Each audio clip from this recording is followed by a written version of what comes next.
Bienvenidos al canal diario de defensa. Último minuto. El ejército ruso está en movimiento. Kremina ha caído. Las tropas rusas, que entraron en el distrito de la región de Donbas, tomaron el control tras los combates callejeros. Al afirmar que las evacuaciones se han vuelto imposibles, el funcionario ucraniano señala que los rusos usan armas pesadas. El ejército ruso también intervino en Donbas. El administrador militar de la región de Lugansk, Sergei Gaidai, exigió que los civiles abandonaran el área de inmediato e hizo una declaración que decía: "La próxima semana puede ser difícil. Tal vez sea nuestra última oportunidad para salvarlos". Poco después de su declaración, Gaidai dijo que las tropas rusas entraron en Kremina y comenzó la guerra callejera. Se informa que el ejército ruso, utilizando armas pesadas, ha tomado el control del distrito. El funcionario ucraniano Gaidai también declaró que las evacuaciones ahora son imposibles. La población de antes de la guerra de Kremina en la región de Lugansk era de aproximadamente 19.000. El líder ruso, Vladimir Putin, quien retiró sus tropas alrededor de Kiev, también anunció que ahora se concentrarán en Donetsk y Lugansk, que están bajo el control de los separatistas prorrusos. Esta operación, que Moscú ha denominado Operación Militar Especial, estará en su segundo mes en una semana. El ejército ruso ha perdido hasta ahora a miles de sus soldados, incluidos muchos generales. El líder ruso Putin declaró que reconocía oficialmente las administraciones de Donetsk y Lugansk, que creó en papel, incluso antes de que comenzara la guerra.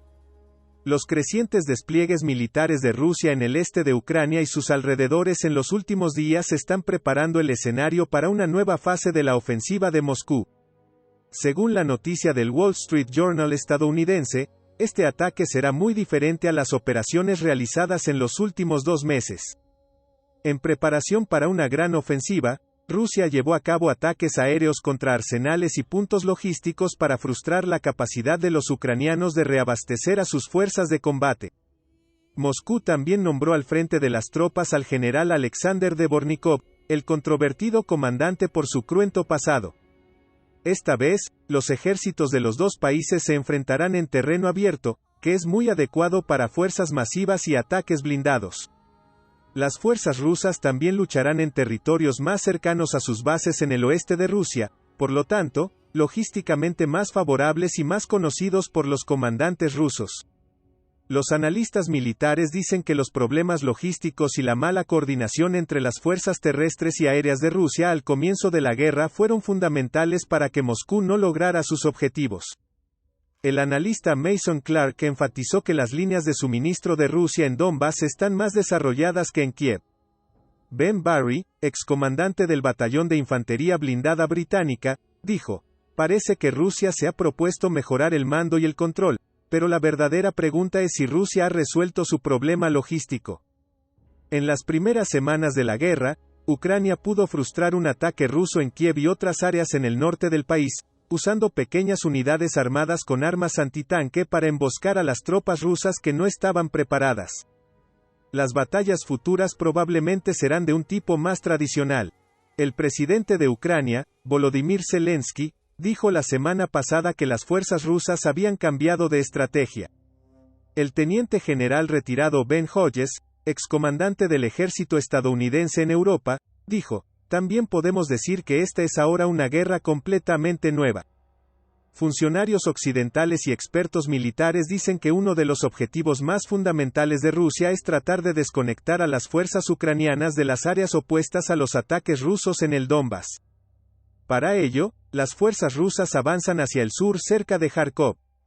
También se espera que se muevan hacia el norte desde Mariupol si completan su captura de la ciudad portuaria en el mar de Azov. Las fuerzas ucranianas están trabajando para bloquear el avance ruso desde el norte. Los ucranianos, que han golpeado repetidamente a las fuerzas rusas alrededor de Izium, están tratando desesperadamente de aferrarse a Mariupol, incluso cuando los suministros de municiones y alimentos se están agotando. Si Rusia toma el control del este de Ucrania, es posible que vuelva a intentar avanzar desde el oeste. La pérdida de Odessa, el último puerto del Mar Negro que aún controla el gobierno ucraniano, separaría al país del mar y lo convertiría en una nación sin salida al mar. Las fuerzas rusas también pueden intentar tomar la ciudad de Dnipro, en el sureste del país, en el río Dnieper e intentar un nuevo ataque contra Kiev. Ambas partes se están preparando para la dura pelea que se avecina. Estados Unidos ha ampliado el intercambio de inteligencia con Kiev para incluir objetivos en Donbas y Crimea y está enviando obuses de 155 milímetros por primera vez. Sin embargo, las fuerzas ucranianas se enfrentan a un ejército ruso con artillería de mayor alcance y vehículos blindados, a pesar de las pérdidas sufridas durante la guerra.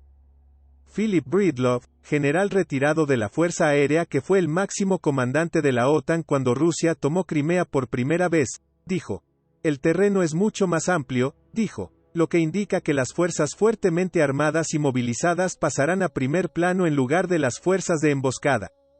Aunque muchos factores estaban a favor de los rusos en el papel, no pudieron aprovechar al máximo sus armas avanzadas y su superioridad numérica en las primeras semanas de la guerra. Las maniobras de barrido sobre terreno plano requerirán una coordinación con la que el ejército ruso normalmente no está familiarizado, pero este terreno también les dará a los rusos la oportunidad de rodear a las tropas ucranianas e intentar penetrar sus líneas. Las fuerzas de operaciones especiales de Ucrania colocaron recientemente explosivos debajo de un puente en la región de Kharkov para evitar que las tropas rusas se reunieran y volaron el puente cuando pasaba el convoy ruso. El mayor desafío para las fuerzas ucranianas será reforzar sus unidades si el conflicto se convierte en una guerra de desgaste. Los funcionarios ucranianos ya han dicho que el país ha comenzado a quedarse sin municiones y suministros. Los sistemas importantes, como los tanques T-72 y los misiles antibuque proporcionados por los países de Europa Occidental y Oriental para complementar el modesto inventario de misiles Neptune de Ucrania, aún no han aparecido en el campo de batalla. Si bien Rusia permitió ayer alrededor de 7 horas para la rendición de los soldados ucranianos en Mariupol, se informó que un grupo de 400 personas continuaron su resistencia después de la fecha límite. Los rusos argumentaron que la ciudad cayó, mientras que el primer ministro ucraniano no cayó, y que sus soldados lucharían hasta el final. Las tensiones han aumentado en Mariupol, una ciudad portuaria en el sureste de Ucrania, que ha estado sitiada por las fuerzas rusas durante mucho tiempo y tiene una importancia estratégica. Si bien los rusos permitieron ayer alrededor de 7 horas para que los soldados ucranianos que permanecían en la ciudad depusieran las armas y se rindieran, llegaron noticias de que los enfrentamientos continuaron al final de este período. Rusia argumentó que la ciudad cayó. Sin embargo, el primer ministro de Ucrania, por el contrario, dijo que la ciudad no cayó y que los soldados continuarían luchando hasta el final. El presidente ucraniano, Volodymyr Zelensky, reconoció que las fuerzas ucranianas controlan solo una pequeña parte de Mariupol. También afirmó que el gobierno está en contacto diario con estas fuerzas. Zelensky agregó que las conversaciones de paz llegarían a su fin si se disparaba a los combatientes en Mariupol. Según la agencia de noticias estatal rusa TASS, dijo que había unos 2.500 soldados ucranianos en las instalaciones y que las tropas rusas bloquearon su salida. Sin embargo, estos informes no están confirmados. Sin embargo, en imágenes de agencias extranjeras, las fuerzas del ejército ruso continúan ingresando a la ciudad. En las calles, sin embargo, se pueden ver soldados rusos patrullando. El Ministerio de Defensa ruso declaró que las fuerzas especiales rusas rescataron a los prisioneros de la mezquita turca a pedido del presidente Erdogan. Según las noticias de Sputnik Turquía, el Ministerio de Defensa ruso hizo la declaración de que las fuerzas especiales rusas rescataron a los prisioneros en la mezquita turca a pedido de Erdogan. El portavoz del Ministerio de Defensa, Igor Konashenkov, afirmó que durante las actividades ofensivas para la liberación de Mariupol, se llevó a cabo una operación especial para rescatar a los prisioneros retenidos en la mezquita turca en la región de Primorsky, a pedido de Turquía. También había personas de otras nacionalidades entre los que se refugiaron en la mezquita. Veremos qué pasa en los próximos días. Hemos llegado al final de otro video. Puede apoyarnos dando me gusta al video. Puede seguir fácilmente nuevos videos suscribiéndote. Les deseo a todos días libres de guerra. Nos vemos.